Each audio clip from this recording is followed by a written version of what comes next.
So this video is going to be about a couple different things, but mostly about the federal government and where the United States is, because the United States are the combined federal lands in America. So you look at the preamble of the Constitution and it says, we the people is Congress. This was a conversation that took place in the congressional records back in around 1868 or so, when Mr. Cowan asked the president to let him know who we the people are, and Lincoln refused to give an answer. But they know who we the people are, and it's Congress.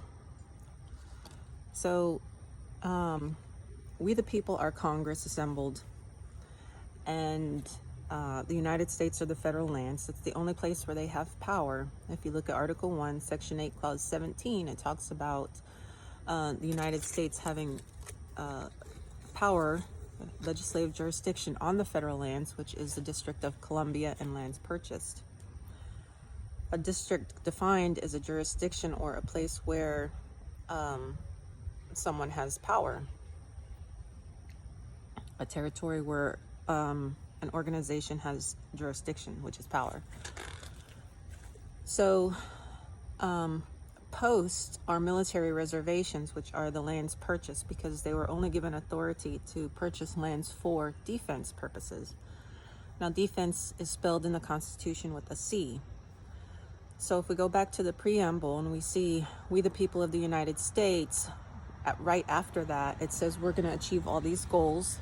It doesn't say that specifically. It says that as a summary. I'm telling you, this is what it says. We're going to achieve these goals. These are the purposes of our Constitution. And who are we doing it for? It says for the United States of America. So you have a federal government working for a country. The federal government, the United States, is not a country. So now that you know that, your mailbox is a post, because there are, I don't know, like 5 definitions for the word post. The oldest definition is a stick in the ground, where you stake your claim to some land. That's a post. So the mailbox is on a stick usually, and it's a post, and it indicates federal jurisdiction, because the post office, the mailboxes that are on the post belong to the federal government. And you can look that up yourself if you like. So it's the federal government staking a claim on your property, and you use the federal address. So the state, like the 2 capital letters that say what state you're in, is a federal indicator, as well as the zip code. Okay, so you're saying that your property is federal property when you use those, and you have a mailbox on your property. If your property is under a legal description, then you register it with the legal entity, the legal state, which by now I hope that the people who watch my videos understand that a legal state is a fiction. It exists basically on paper.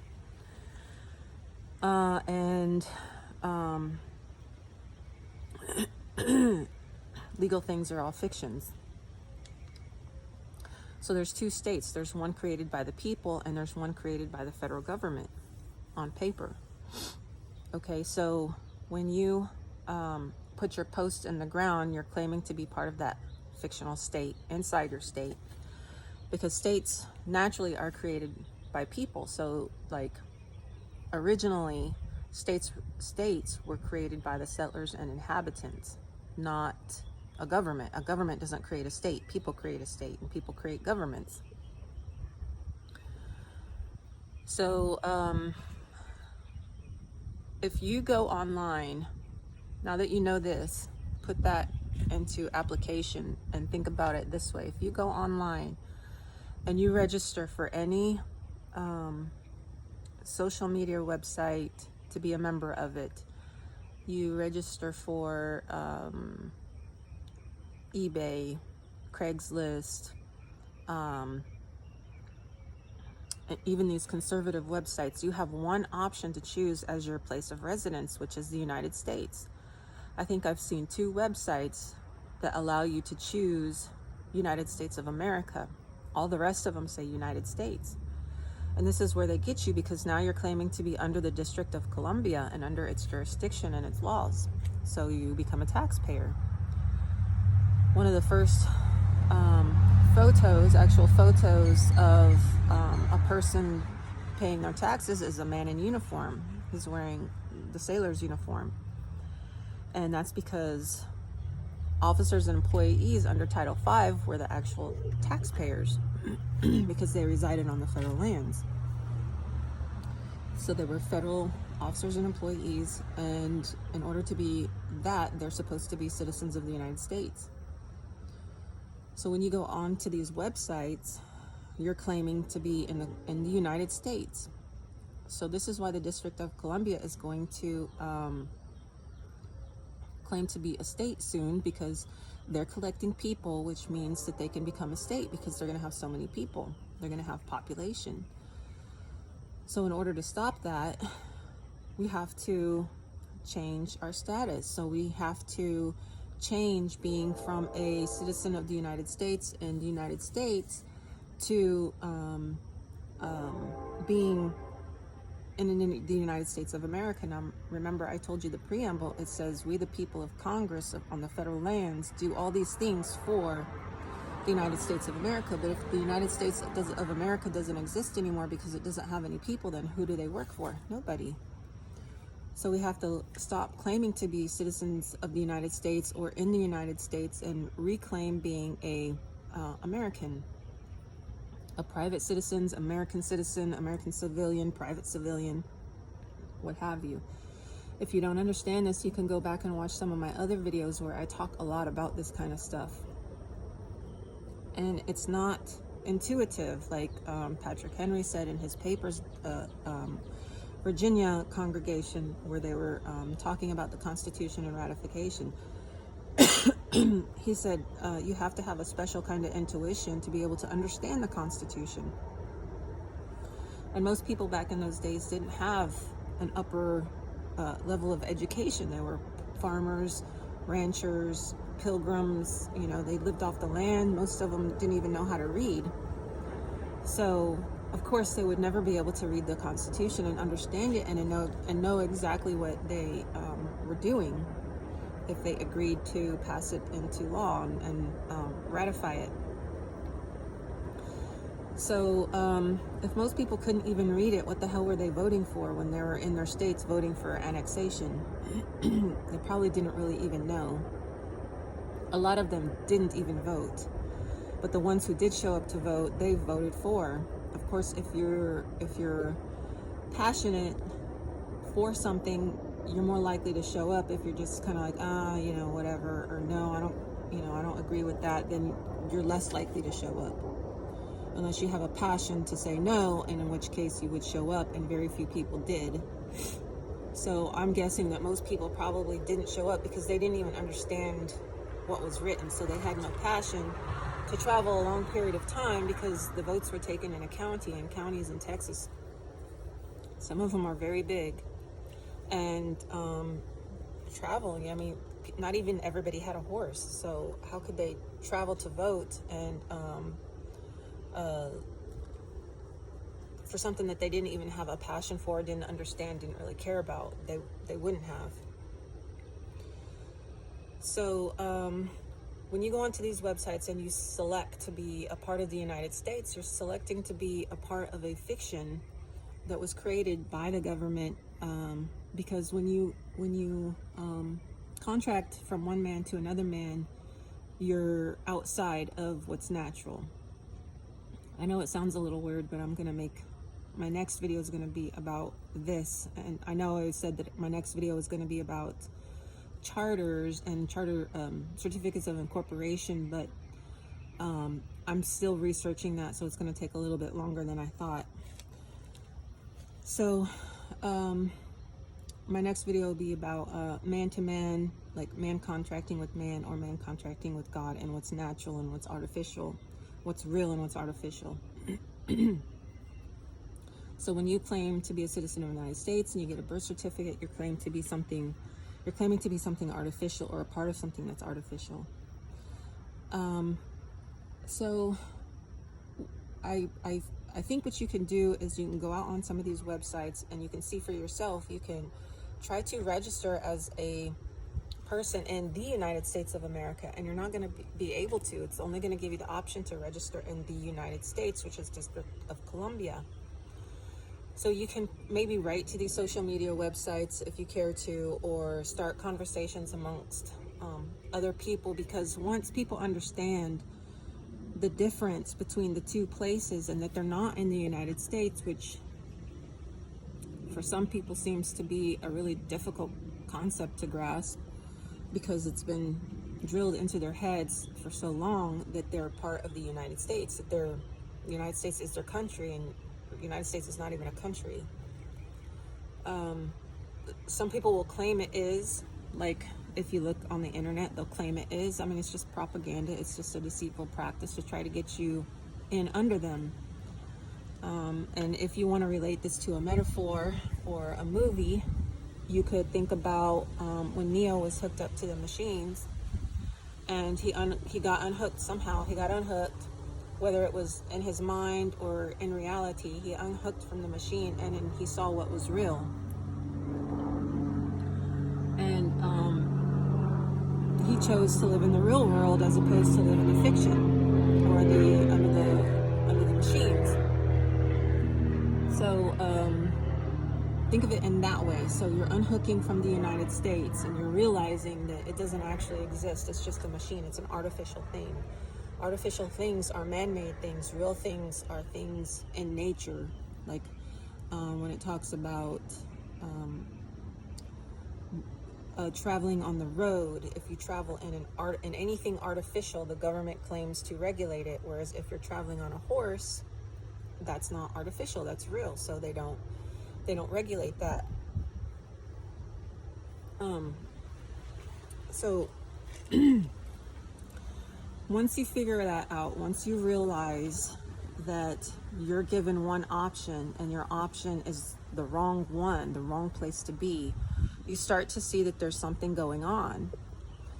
Well, now, after that, and you can get that into your conscious mind and start to understand really what it's all about. The next step is to think about all these corporations before the internet was even invented, since back in the 1860s at least, maybe before that.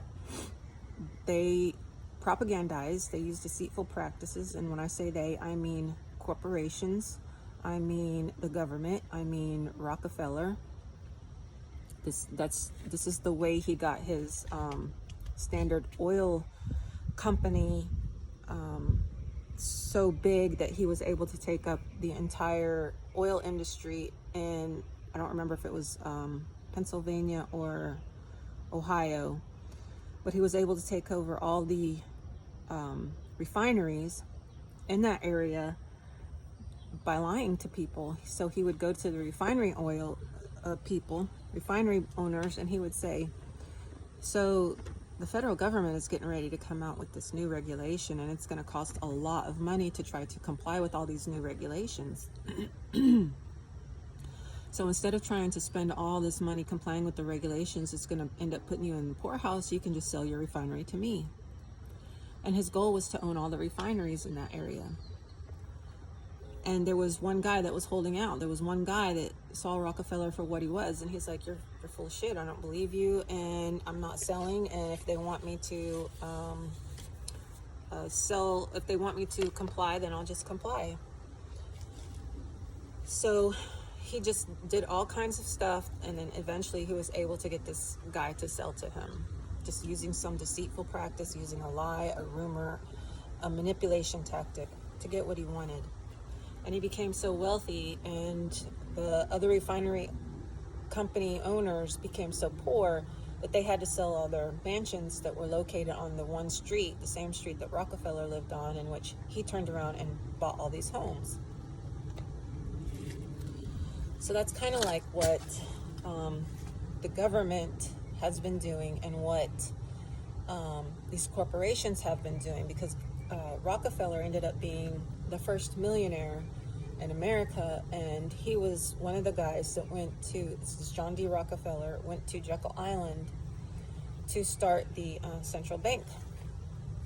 And so the central bank, a privately owned company, was in part started by Rockefeller, John D. So if you want to read more on John D. Rockefeller, you can read Rockefeller Medicine Men. It's available online, or you can get the book cheap also through the internet.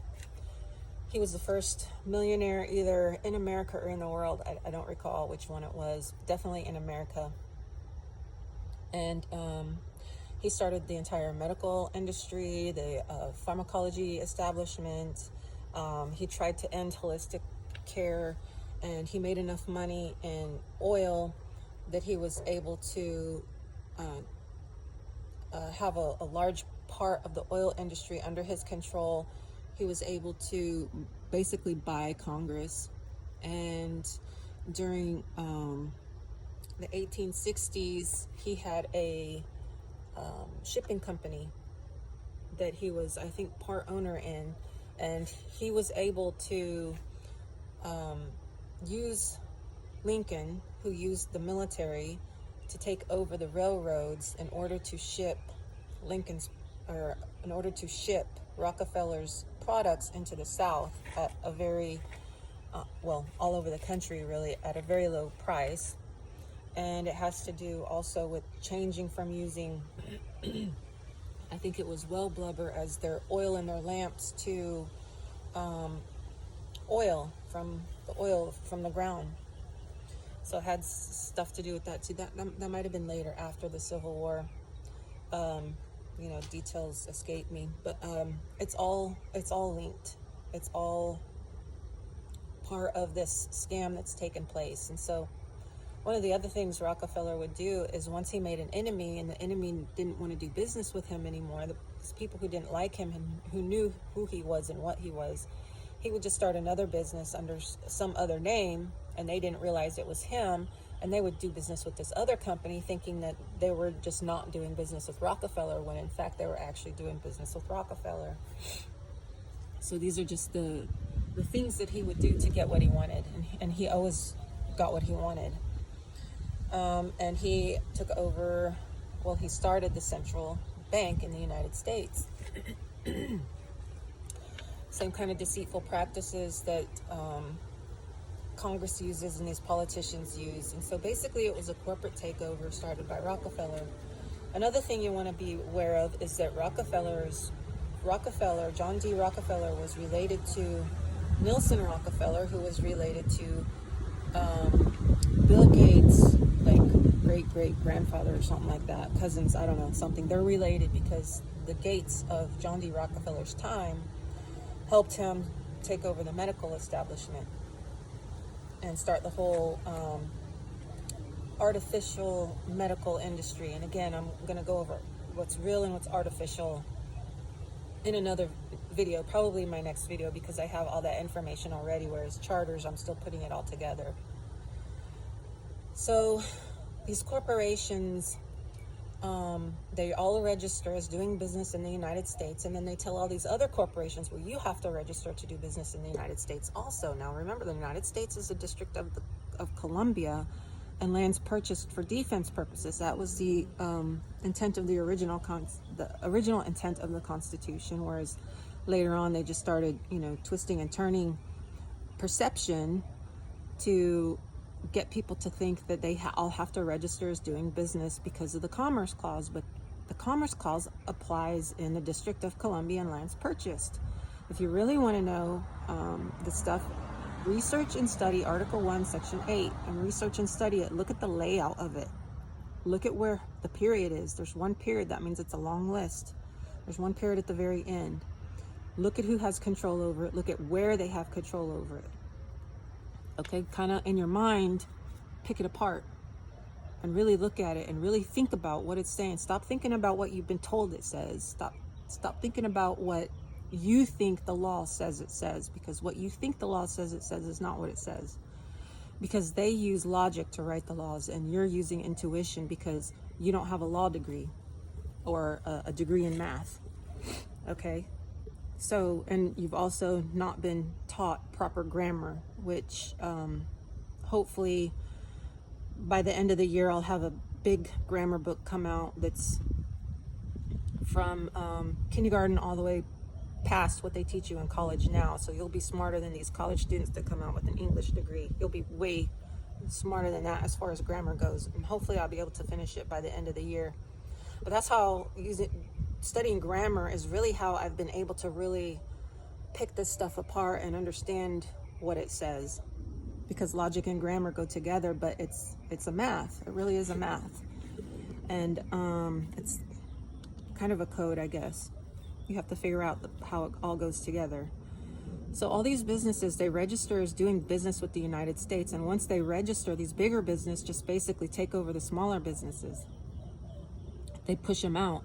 You're registered, you have to tell them everything you're doing, how you're going to do it, all this stuff, and then they just push you out. They start doing what you're doing, and then you can't make money, and then Walmart becomes big, and Macy's become big, and these grocery store chains become big, and they become bigger and bigger and bigger. They make all these profits, and then they just push the little guy out. Look at McDonald's. If you've ever tried to open a business, try competing with McDonald's. People love McDonald's. They'll go and eat McDonald's 3 times a day because they got dollar hamburgers that are made out of like cow poop or something and chemical. So that's the way they get you, and they make up these laws that are not real laws, and I'll go over that in the next video. They're called legal, and legal things are fiction. So when you start a business and you say, well, I have to register my business with the state, well, what state? The legal state or the actual state? Because there's 2 states. There's one created by Congress, and there's one created by the people. The people is the real state because that's what's natural. The legal state is an artificial state. It's a fiction. It's artificial. And this all goes back to grammar. Grammar explains this. That's why they have certain capitalizations in their titles and in their writings. And look at the Constitution. They have these words that are capitalized. And if you just look at it, you're like, well, I don't know why that's capitalized right there. Why did they capitalize that word? Or if you're looking at a copy of the Constitution, it doesn't show all the capitalizations. They just take them out and make everything lowercase, and then it doesn't really make sense as far as the original intent of the Constitution. So you have to get one. You have to get a copy that's true to the original writing, and then you have to understand what all that means. And I don't claim to understand it all. So these businesses are registering with like state of whatever, and that's a legal fiction. That's an artificial thing. But by doing that, they gain control, just like they're gaining control over you while you're on the internet. And now you can't say things, you can't post things, you can't sell certain things if you're running a business. When you're looking for a job and you go to apply, they say, well, we can pay you minimum wage. We offer minimum wage. That's a very small amount. And if you listen to the libertarian arguments, it like takes away the right of a person to make a private contract with the employer. But you have to, when you fill out your application, you have to claim to be a citizen of the United States. You have to, even in the state, when you're in the state, they don't ask you if you're a citizen of the state of Texas. They don't, because the state of Texas or the state of Oklahoma or the state of Kansas are part of the federal government. Those are lands purchased, but also those are legal fictions. And I describe this in more detail in some of my other videos, and it's a headache to try to describe, and it's a headache to try to understand. And I realize that, and that's why I keep talking and talking and talking about it, in hopes that the more you hear it, the more it'll start sinking in. And I try to find different ways to talk about it, different things to use. So you go and you apply and you claim to be a citizen of the United States. That makes you a federal taxpayer.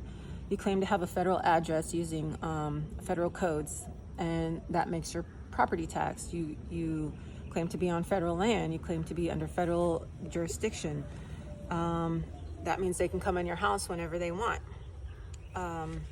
You use a driver's license number that gives the state of Texas authority, or the state of whatever you're in authority over you. You use a birth certificate. Again, that goes through the federal state to the federal government, and it goes to vital statistics, and it has to do with the census and that, which is actually for keeping track of their military officers, their military equipment, and anything related to the government, actually particularly to the government and not the people in the United States of America, the American citizens. So this is how they capture you, and that's comes under prize law, and it's a deceitful practice, and that's what they do, and that's the way it works. That's what they're doing. They're posting their post on your property. They're getting you to give them a legal description. They're getting you to give them legal documents. I have videos where I show you the birth certificate is a legal document. It says right there that it's a legal document, and it's to receive a birth certificate from the state of Texas, not just Texas. The real state is created by the inhabitants and settlers, not the federal government. And so this is what we need to think about, and I encourage all of you to go out and look at these websites. See if you can go in and apply for a new account in the websites, in any of them, and see if you can select your country as the United States of America. If the United States of America doesn't exist, why is it in the Constitution? If the United States is the entire country, how can the entire country work for the entire country? If you own a business, you hire employees to work for you, but everybody doesn't work for you, just your employees work for you. Only a few select people. So we have a few select people called Congress who work for us in America, and they're supposed to do things to defend the country, all those things in the preamble, those are the goals. And we're not in that place. We're not a part of that. If we're a part of that, then we're servants. And the servant cannot also be the master. And I believe that if it's like a woman breastfeeding, once the woman stops breastfeeding, the teat dries up, right? So if people start claiming to be American citizens, start going back to outside of the legal system, stop claiming to be in the country of the United States, because it's not a country, but being in the United States of America, then their teat will dry up. And you know how when a woman's breast dries up, it gets smaller and smaller and smaller, and that's what's going to happen to this empire that they've built up, and they say the truth will set you free. So I think that's what's going to happen. It's going to set us free, and it's going to reduce the size of government, and it's only a matter of time before it happens. So I think it's important to be prepared, and it's important to get your hands on at least some gold and silver, and just tuck it away somewhere, because when all of this is realized and properly perceived, then that teat is going to dry up, and the money's not going to be worth anything, and society, businesses, people, whoever you deal with, are going to have no choice but to accept some sort of alternative currency. And it may be these bitcoins and digital stuff for a while, and then after that, that'll go away, because people will realize that's just another fiction. So yeah, that's my video for today, and I've been thinking about this for about a day, and I wanted to get it out and make these points to you, like the post is your mailbox is a post. Your address is subject to the jurisdiction. Your claim to be a citizen of the United States makes you subject to this jurisdiction. Your claim to be in the United States, which is the federal lands, which is all attached to the District of Columbia, makes you subject to the jurisdiction. Jurisdiction is power and authority. The United States works for the United States of America, and you can't be both master and servant. You can't be both creator and created. You can't be the landlord and the tenant. So you have to be one or the other. If you want to be a servant, you can stay in the United States. If you want to be free, sovereign, and independent, you have to claim to be in the United States of America. Now, some people are doing these status papers and sending them into somewhere and doing some stuff. I don't think we need to do that. I think we just need to stop filling out their papers. If your employer lets you, possibly you could change your W-2 and claim to be an American, where it says, what's your address? I put private, because I'm not ever telling anybody what to do. You have to make the decision for yourself. And there are consequences, and you have to think about the consequences. And the consequences can be good and they can be bad depending on your situation. If you're a Social Security receiver, maybe you don't want to do anything. If you want to open up your own business and you don't want to open it up in the state of Texas, then maybe you need to tell them you're not a part of that, and you don't want to be a part of that, and you're not contracting with them for that. And they'll still try to come after you, and they'll say you owe us money. And I mean, okay, well, where's the contract? Where did I contract with you? Where did I ever say I was part of the United States? And I think this is what Napolitano was talking about when he said there's going to be fighting. There's going to be a fight. It's not going to go over easy, because people in power don't ever want to give up their power. Just like if you walk into somebody's house, they're not just going to say, well, here's all my valuables, just go ahead and take them. They're going to fight you for them 99% of the time. And that's how they're going to view us. They're going to look at us as, instead of compliant subjects, they're going to look at us as a threat. So if you haven't, and if you're new to this channel, consider going back and looking at some of my other videos. And if you can find any websites that say that you're in the United States of America versus the United States, post a link. I like to see how many of them we can find, and where we can go to make this selection, because this selection is a part of the process of drying up teat. Okay, so like, share, subscribe, and please share, and I'll see you in the next video.